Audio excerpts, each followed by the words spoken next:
So Rebellion is going to be having a bit of a busy year this year when it comes to what they are releasing. Soon we'll be able to try out their Fallout like Atomfall. I have no idea how it will end up playing, even if it will be like Fallout in many ways or not. Either way, I'm happy to see them going in a completely new direction as it pertains to their studio and what they're working on. It's something fresh for them. At the same time, last year they announced that Sniper Elite would be getting a new game. I was like, cool, when is it coming out? And sign me up. I really love this series, I'm a huge fan, and have pretty much enjoyed each one of these games. I had some issues with 5, but overall, I really did love the experience. I was expecting the reception for Resistance to be similar to the last one, in that it would be well received, considering how much Resistance actually looked like a big add-on to 5. To my surprise, that at the time of writing this script, the game is currently at a mixed status on Steam, and I am a bit surprised by this. What seems to be the issues with Sniper Elite Resistance? So let me start off by how I saw the game. I felt like the length of time between this title announcement and then release was rather short. To me, the way I felt like from the marketing is that this was essentially the same old Sniper Elite that we knew from 5, and we were essentially getting more of it. Nothing from the marketing or footage gave me any indication that this was going to be any sort of jump between the last title. So I looked at Resistance as going back for seconds. You sit down to have a great meal, you eat it, and then you want to have some more. That's the kind of thing I saw here. This was also going to be an interesting experiment, because it would seem to be a spin-off title for Sniper Elite. Now this isn't the first time that Rebellion has done a spin-off here. The first time we saw that was with the Zombie Army games. Those are great as well, especially the last one. But I think those titles, while they share many of the same mechanics, weapons, and all of that, they have a very different feel from each other, more distinct. Whereas this spin-off here with Resistance feels like a big add-on that is then being sold as a full-price game. I do think this relates to many of the issues that I am seeing related to this title. I wanted to explore this here in this video, because honestly I'm having a very good time with this game, and I wonder if it is a difference in expectations, along with other people taking issues with more stuff than I do. But in the same way, seeing what other people have stated about Resistance, I get their point. Many of these things are very valid. I think the mileage and how much that will bother you will vary from player to player. So I saw this title as one big expansion. We were getting another single-player campaign. Many of the prior modes would be returning, like the co-op campaign, survival, multiplayer, and then a new arcade-like Resistance mode. That sounds like a good amount of content from the surface value.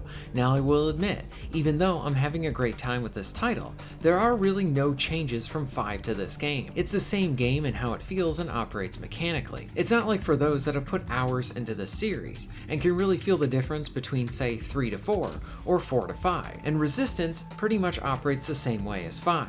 But like I mentioned before, this is where I'm not bothered by that, and I was perfectly fine to have more of the same thing in this case. Each of the numbered entries do see improvements and refinements, generally some more than others, like the jump between 2 to 3 was pretty big in terms of the level size and player options. 4, things got much more refined. 5 had some drawbacks, like taking out some of the long-loved equipment, like the trip mine and then the crouch run option, along with the absence of those Overwatch co-op missions. But 5 also felt much smoother to play, and I would even argue maybe even smoother than 4. Resistance sees nothing different in how things operate, and I think in that sense, when you look at the Steam reviews, players do not like how this game feels like a full-priced expansion. My guess is that Resistance started as an expansion of some kind, and then added onto it to expand it to a full release.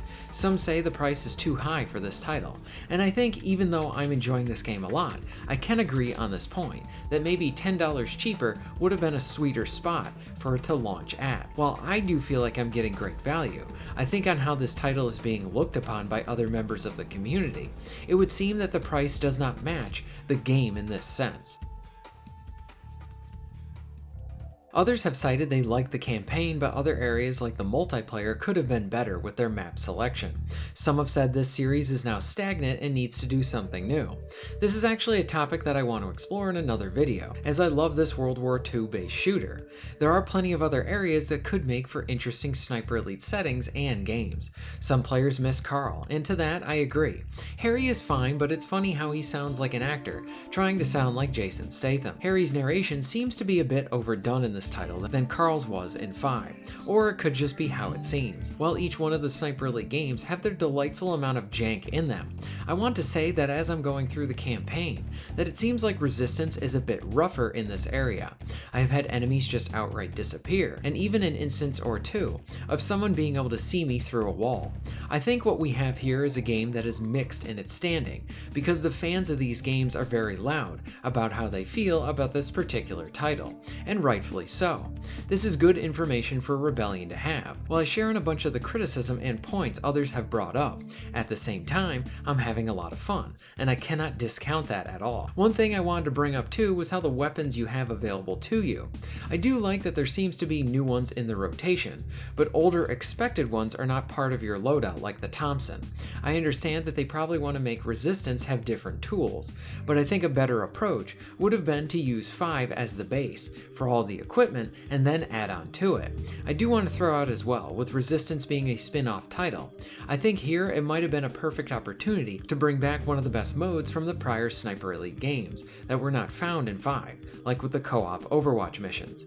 I know I sound like a broken record when it comes to this stuff, but if you played the Overwatch missions with a friend, then you know why. They were a blast since they weren't just campaign missions, but rather specifically designed co-op missions. They provided a different flavor.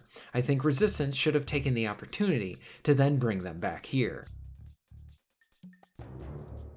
I think what this shows me is that people are enjoying Sniper Elite Resistance, but also take a lot of issues with it, and these seem to be the hardcore fans of the game. I think many might worry that if this is the latest game, that this could mean that the eventual Sniper Elite 6 might not turn out to be as good. I think the whole thing was an experiment. Could Rebellion do this kind of standalone expansion? I think as of right now, I think if they were to do something like this again, they might need to refine their process and probably better it for the next outing if another spin-off is made. Rebellion is good at making fun games, and I am in this weird position where I completely understand where others are coming from with it, and acknowledge many of those same shortcomings and issues, and at the same time I'm having a blast with this title. If you enjoyed Sniper Elite 5, you will probably enjoy this game, so I think for those considering it, look at the videos I've made on this game, look at other videos, watch some gameplay, and if you still are undecided, maybe wait for a sale. I think for many of those vocal about being unsatisfied here, do point to the price point a bunch, so if that was a bit lower, then this might have been a better initial offering for them. But more importantly, what are your thoughts on all of this? Are you really enjoying Sniper Elite Resistance? Should it have been priced cheaper? What are your issues, and how would you tell Rebellion to improve for this game or maybe the next? Let me know in the comments down below. If you're interested in supporting the channel, please check out my Patreon page. For just $1 a month, you can help to keep this channel going strong, and this allows me to be able to do more for my awesome audience. Please check out the links in the description and pinned comment for ways to support the channel. And most of all, thank you very much for watching.